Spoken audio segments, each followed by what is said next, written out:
sharing economy, you basically build a marketplace. The traditional marketplace today, people have inventory. That's exactly what the new sharing economy wants to cancel. Allegedly, you should not own any inventory. What you should focus on is technology and owning the customer. So let's take a look at the traditional, let's say traditional, the most notable sharing economies players. I'm sure all of you knows all these brands apart from the last one because it's mine. And if you think about this, Uber doesn't own any car. Still, it moves millions of people every day. And that goes on and on and on. Alibaba, which initially was created to help Chinese SMEs to find customers nationally and internationally, doesn't own any of the inventory, which is actually transacted in Alibaba. And then Airbnb, of course, which is valued more than Hilton Group, but doesn't own one single room. And now we have an upcoming number of players, like my company, which are trying to disrupt all the different verticals. In our case, we're trying to do for office space what Airbnb did for hotel rooms. So we try to empower entrepreneurs and SMEs to find cheaper office space, more flexible office space. Because you guys know when the economy are doing very well, especially in Asia, finding an office is literally a pain in the ass, which I felt many times. So, but these concepts can be applied in everything of our daily life and our business lives. The sharing economy can be applied for bicycle, cars, food, anything, okay? So what you have to do is focus on the problem. We always say that I don't need a drill, I need a hole in the wall. Why would I need a drill if I have a hole in the wall, right? So what these sharing economies company are trying to do is they want to kill this. So the part above the screens are highly fragmented suppliers. Let's imagine Uber. Of course, it's the most notable example. Uber, but like when we built Easy Taxi, we had to do exactly the same. We were going driver after driver, city after city, convincing low-educated people that there is something in their phone that can give them passenger. That was very, very, very challenging, okay? So what you do is you aggregate all the supply, which is at the above the screen, through your technology, which is the marketplace, and you push it to the user. That's the concept of a marketplace. Education is key, because like I said, imagine when Uber or Airbnb were going to their first customers, right? So notably, the Airbnb founders put on Airbnb his bedroom. He was the first, of course, right? So then when they start to scale, they were going to host people that own houses and say, look, why don't you open the door to a complete strangers that we find online? It was a little bit tough 10 years ago, 7 years ago when they actually started. Or they were going to an unemployed guy in San Francisco or a guy that has spare time in San Francisco say, dude, why don't you start driving and you make money on top of that and we push you customers. Those customers, we find them online through Google. It was not an easy pitch. Like, look at this. When we were building Easy Taxi, that's how much we were engaged in driver. You probably see the gentleman over there with the towel on the head, very engaged, right? So we were going in Valenzuela, Colocan, which I can guarantee are not the best place in Manila. There is no Shangri-La there, or Makati Diamond Hotel. And we were going to a level of details with those guys, explain them the difference between pressing and swiping on a phone. Pressing and swiping. And of course, the first things they do when you get a smartphone if you are a driver, not only in the Philippines, it happens in Thailand, Indonesia, you don't use Easy Taxi. You go to watch videos, and there are ladies in the room, so I can tell what videos there are. And then Facebook, it's everything but Easy Taxi, everything but Uber, everything but Grab Taxi. Okay, so there's a huge educational component to build a marketplace, specifically in the consumer to consumer, because you need to educate consumer to become businesses. Most of the consumers, if they're normal consumers, don't have concept of marketing, customer service. It's a very tough educational problem. That's what we do, for instance, with our suppliers, right? So we go to companies and we say, look, you pay a very high expensive rent. Why don't you, if you have an available desk up to a room, up to half a floor, you can put in our platform and we can be your subletting channel, right? And we empower on the other side SMEs, entrepreneurs, or companies that simply need office space for one day to get an office space for one day.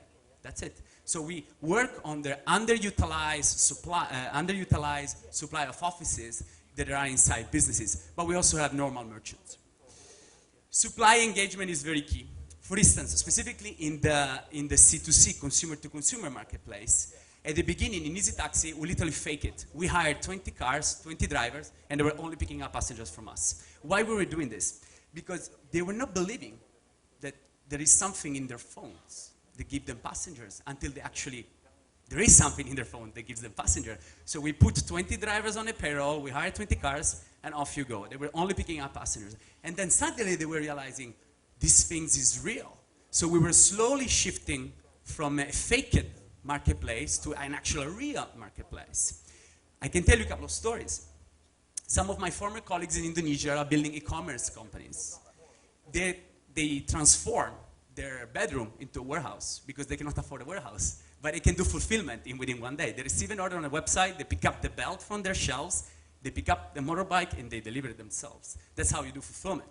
Because you work in the two chances game, especially consumer to consumer, and especially if there are competitors around you. Everybody in Southeast Asia knows Uber, Grab Taxi, and now Easy Taxi. So you have two chances when you order a cab. You get it you don't get it once, you don't get it twice, you immediately switch to the other application. It's two chances, no more. And if you have other competitor and the other competitor keeps fulfilling, that's a very tough challenge because you spend marketing dollars to have your app downloaded or somebody landing on your webpage and then you don't fulfill. So the secret is fulfillment.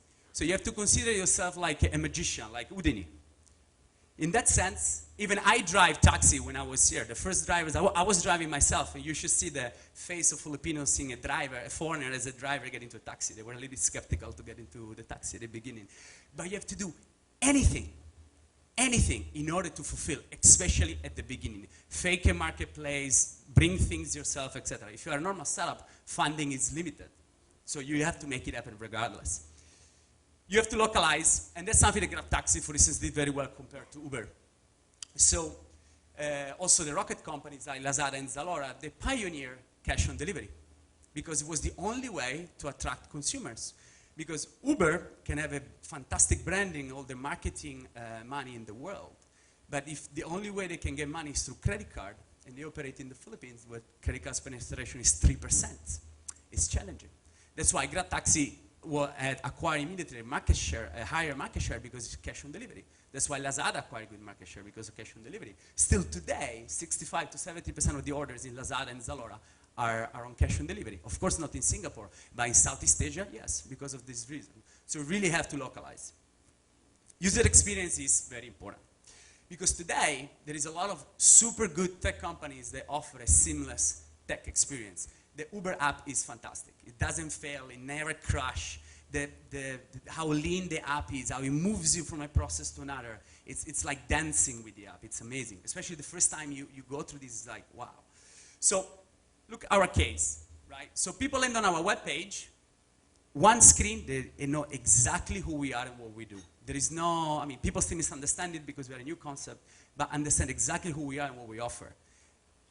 They scroll down and they can select from a very comprehensive category of spaces. They select one category and they see all the listings available. We have meeting rooms and office from $100 an hour to $1,000 an hour. So we can accommodate anybody. That's variety, which is also very important in a marketplace.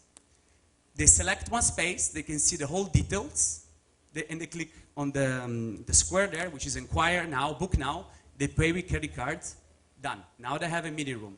If today you want a meeting room, you need to go to a very painful process of calling a supplier of a meeting rooms. I can't name them, but you call them, the receptionist picks up the phone, and then if the receptionist is smart enough, can give you already a price. Otherwise, takes your number, he sends it to a broker, which that day is absent, sick leave, or traffic. So it's not at the office. 2 days later, maybe you get a call with a quotation. He sends you a 7-page proposal that you need to sign every single page, scan it, send it back to them, give 5,000 pesos to your driver to deposit, pay slip, take a photo, pay slip, send it to them. Now you have a meeting room. 3.5 days later, 8 pages of signing, etc. With companies like ours, you have a meeting room just like you have a hotel room. Okay? That's the real concept of UX. You have to scale fast because when you're doing well, other people will come. It's guaranteed. There is no other ways. Nobody is limited by creating an Airbnb. It's actually not a difficult technology to replicate today. There are actually templates online that allows you to create the Airbnb.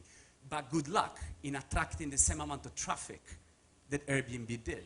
And the only reason is because they've been in the market for longer, they scale very fast, and the same is for Alibaba and GrabTaxi and Uber and most of the rocket companies because they scale very fast. So for instance, this is our plan of expansion. We want to open a city every other month. And then once you open regionally, you will see that if you're successful in Singapore, people throughout the region, they find out about you. Because Singapore, for instance, is a regional hub for ASEAN, as Hong Kong is a regional hub for China. That's why a lot of companies, they want to penetrate China, they start with Hong Kong and then penetrate China. So you have to scale very, very fast. These are the difference between marketplace, business-to-business marketplace, and consumer-to-consumer marketplace. That's the only slide which is a little bit populated with text, I promise. So if you look at the consumer-to-consumer, the advantage is that the customer acquisition cost is relatively low, the so-called CAC, because the channels to acquire people that need pizzas are much easier than channels to acquire people that need offices, because pizza deliveries, it happens every day. People look for offices once a year if we are lucky. So acquiring customers, it's easier. You get immediate tractions because people eat every day. For instance, personally, I use Foodpanda at least once a day. Not only because it's rocket, but because I like it. So, and then they get a lot of popularity immediately. Consumer to consumer, they get popularity because they change people's lives on a daily basis. Right? People share their experience about getting a food from Foodpanda or getting a pink car from GrabTaxi. So it gets a virality. People don't share, oh, look, I'm in my new office. That's not that cool. Right? So as a consequence, also valuation goes up very fast. But the disadvantages are that in a highly fragmented consumer-to-consumer marketplace, there is a very tough educational part, which, trust me, is 90% of the execution of a startup like Uber, GrabTaxi, etc. You need to educate supply. It's very expensive. It takes long. There is very low retention of supply, especially in the C2C. There is no loyalty. If a food delivery company releases a voucher in a market, that day everybody is going to use that food delivery company. If the competitor the day after release a voucher, everybody's going to use the other ones, okay? And the consumer to consumer, there is no loyalty. That's why GrabTaxi and Uber, they kill each other on vouchers, right? Today they release a voucher, everybody use Uber, the day after everybody use Grab for that reason. There is a very intense competition, which of course increase burn rate because you always need to have ahead of the curve in marketing, in operation, in offline marketing. You have to pay TV advertisement to build branding and trust. And there is a very different customer lifetime value and cohort analysis. Like as they change very fast, you acquire them and lose them very fast. On the B2B marketplace, the advantages are exactly the opposite. There is a relatively low problem to educate supply. I mean, because people that are in business, they already have an enterprise set up. So we don't, for instance, we don't incur in the same problem that Uber incurs, transforming consumer into businesses. We just empowering businesses in getting more business. It's a much easier sales. Also, low frame wise, it's much easier to convert them. There is a much higher loyalty. It's more difficult to acquire them, but the loyalty once you have a B2B customers, is much, much higher. You don't want to change a lawyer every month. You don't want to change office every month, right? But you want to eat maybe cheaper every month if the pizza comes from the same merchants, right? It's real revenues. Most of the time, we receive revenues from week one. Not that much, but it's still real revenue. While in C2C, at the beginning, it's just giving everything for free, giving everything for free, giving everything for free. This is how Uber started at the very beginning in San Francisco. People were not trusting to using Uber by Facebook ads, etc. They say, okay, I give you free rides, free rides, free rides. And this is how they still open markets around the world. So our cohort analysis looks much better. Our customer lifetime value is actually higher. Disadvantages are, of course, our customer for acquisition is more expensive because we cannot acquire customer very fast, like in the C2C business. We have to spend more time. There is much more back and forth, so our CAC cost automatically goes up. There is not immediate tractions because people don't look at Monday 9 a.m. for an office space to check in at 9:30. But yes, you look at taxi 9 a.m. to take it at 9:20. So the traction, the sales cycle is much, much longer. And of course, valuations. Because companies that goes to consumer, they have a brand equity component in the balance sheet, which most of the B2B, they don't have, but they have real revenues, which counterbalance this valuation. I'm nearly done. Only one thing. If you need an office, or if you want to sublet your office, please let me know. Thank you very much.